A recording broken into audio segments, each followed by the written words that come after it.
La poussière rouge de l'empire du Bénin s'élevait en nuages paresseux sous le soleil équatorial, se déposant sur les toits de feuilles de palmier et les murs massifs d'argile qui ceignaient la cité. Pour le monde extérieur, le Bénin était un empire de bronze et d'ivoire, d'une puissance et d'une richesse inégalées, gouverné par un dieu roi, Loba. Pour Adana, c'était une cage dorée, et son geôlier était l'homme le plus puissant qui soit.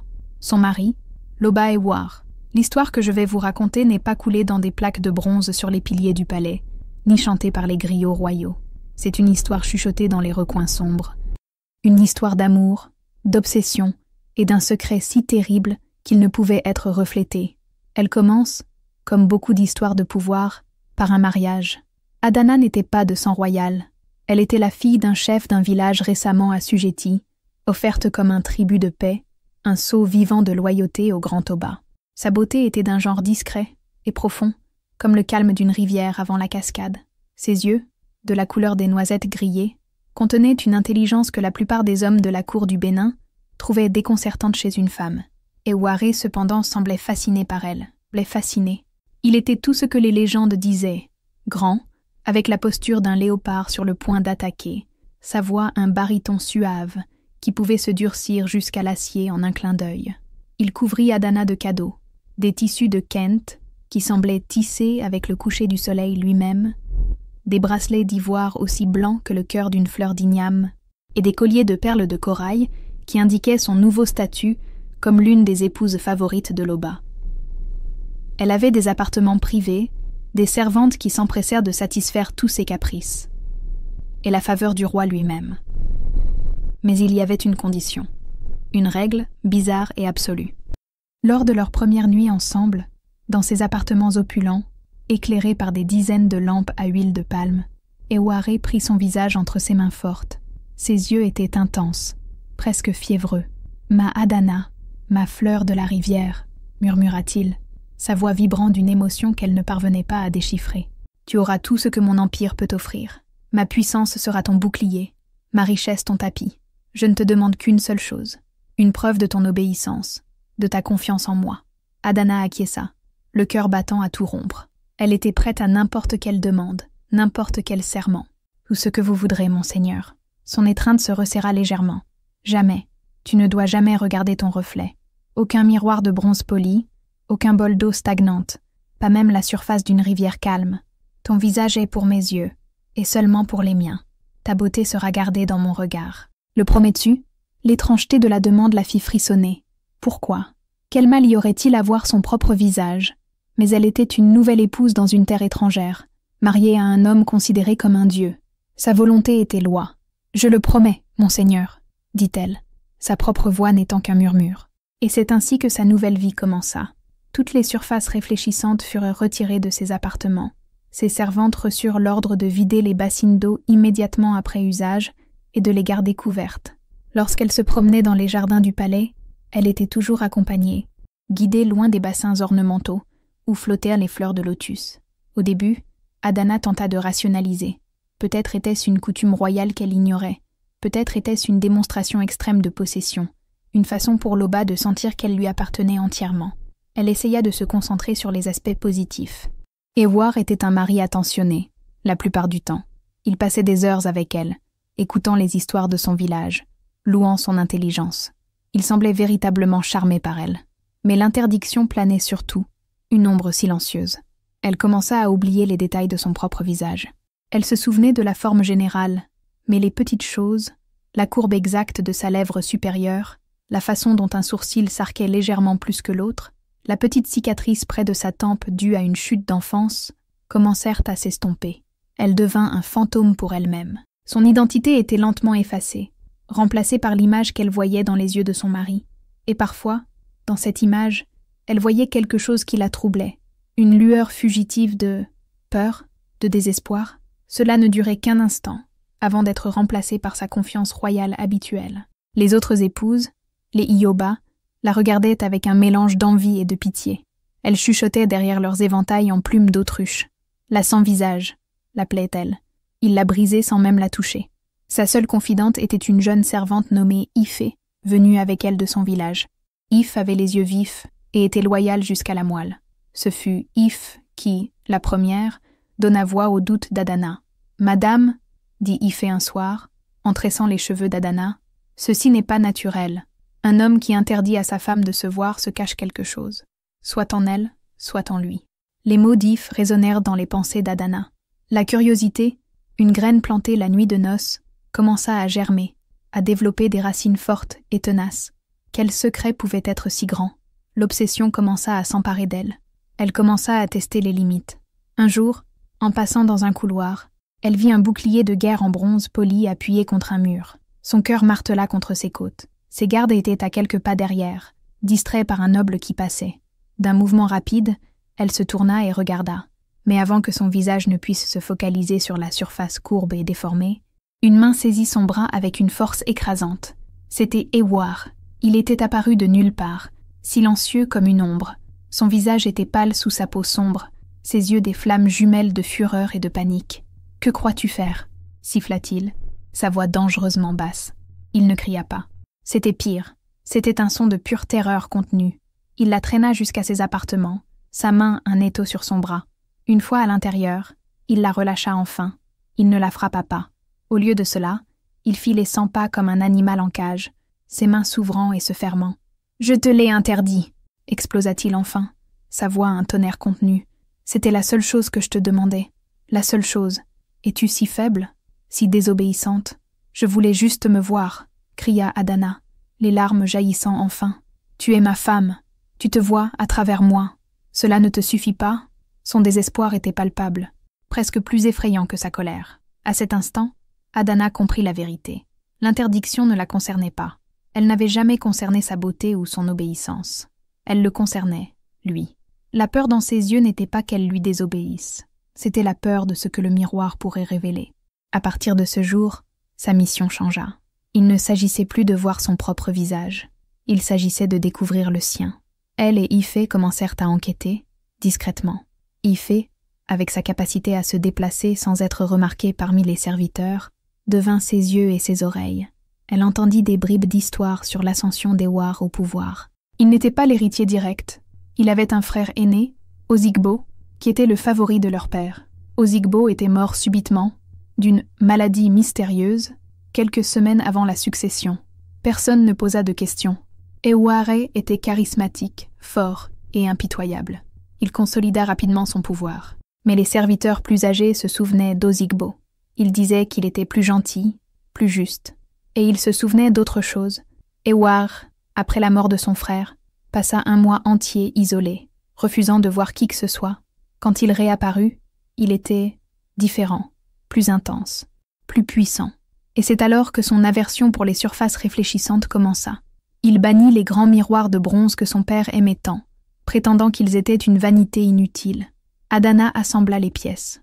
Une mort opportune, une période d'isolement, un changement de personnalité et une peur irrationnelle des reflets. Elle avait besoin d'un contexte plus profond, quelque chose que la logique de la cour ne pouvait fournir. Déguisée avec l'aide d'If, elle s'échappa du palais une nuit et chercha la personne la plus âgée de la ville, une prêtresse du dieu de la rivière, qui vivait dans une petite cabane sur la rive, où la brume s'accrochait à l'eau comme un linceul. La vieille femme, avec des yeux comme des éclats d'obsidienne, écouta l'histoire d'Adana sans dire un mot. Quand Adana eut fini, la prêtresse jeta quelques coquillages coris sur une natte. Elle étudia longuement le motif. « Le pouvoir au Bénin vient de la terre, des ancêtres et des esprits, » dit la vieille femme, sa voix un murmure de feuilles sèches. « Mais tous les esprits ne sont pas bienveillants. Certains exigent un prix terrible. Pour prendre ce qui ne lui revient pas de droit, un homme peut faire un pacte avec les ténèbres. Il offre une partie de lui-même ou d'un autre, en échange du pouvoir. Mais le pacte laisse une marque, une cicatrice sur l'âme que le corps est forcé de porter. »« Une cicatrice ?» demanda Adana. « Où ?» La prêtresse regarda Adana droit dans les yeux.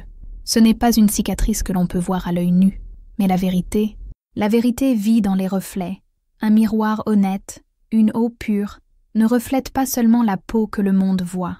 Il reflète l'âme qui se trouve en dessous. Si un homme a vendu son âme, ou volé celle d'un autre, le miroir montrera le reçu de la transaction. Ces mots glacèrent Adana jusqu'aux os.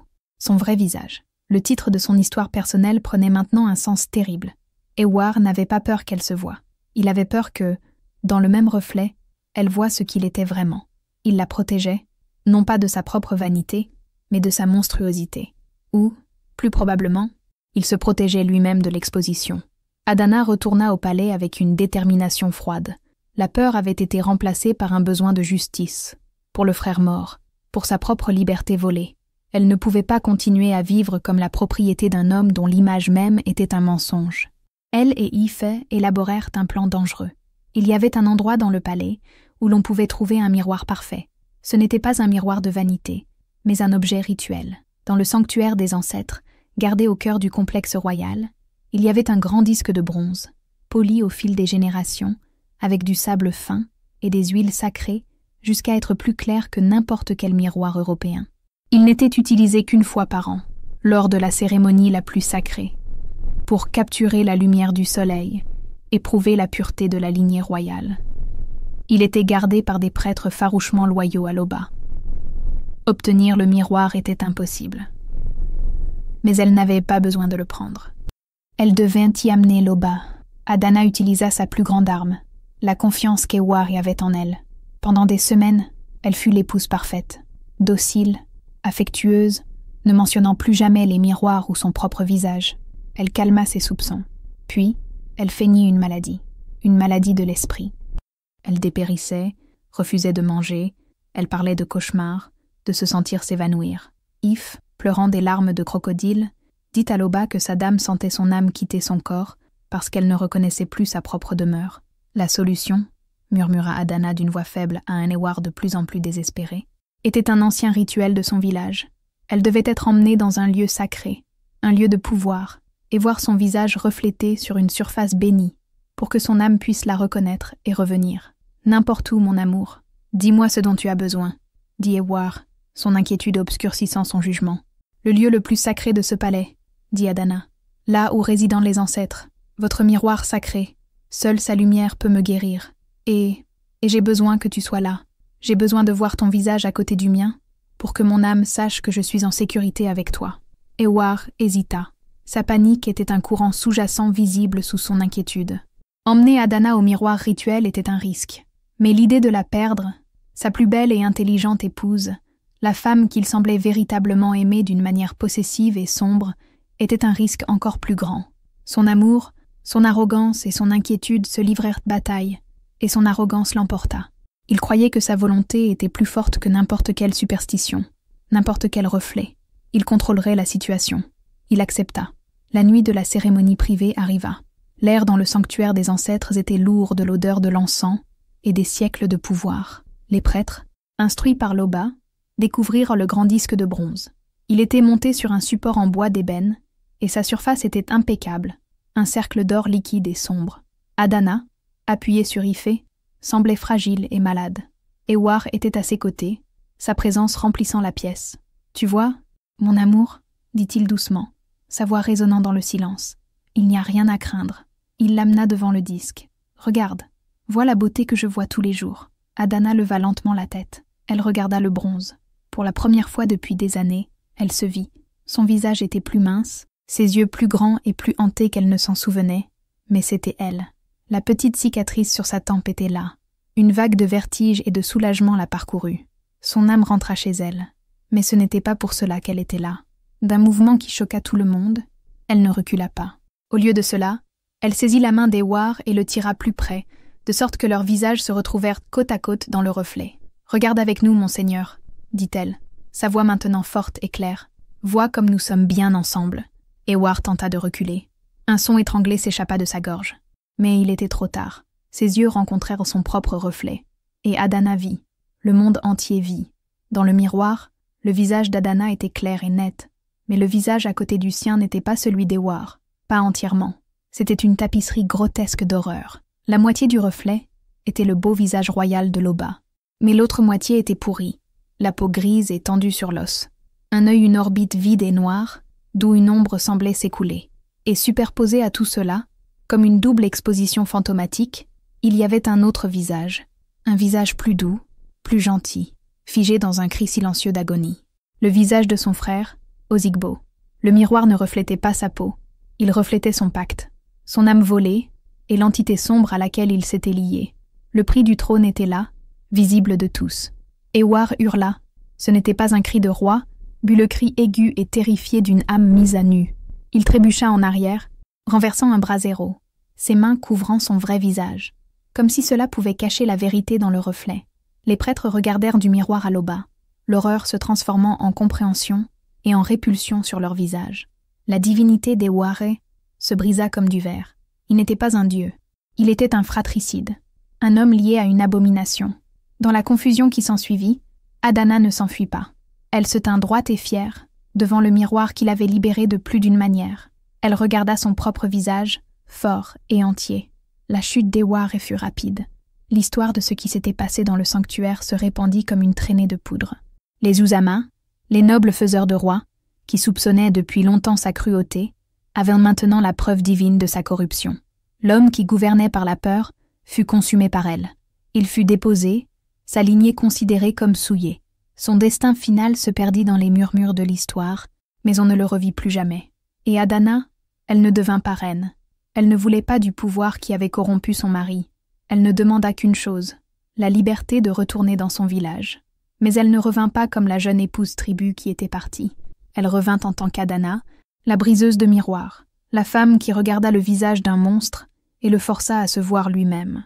Son histoire devint une légende, non pas sur les dieux et les rois, mais sur le courage d'une femme qui refusa de vivre dans une obscurité imposée et qui, dans sa quête pour trouver son propre visage, révéla le vrai visage du pouvoir et libéra un empire de son mensonge.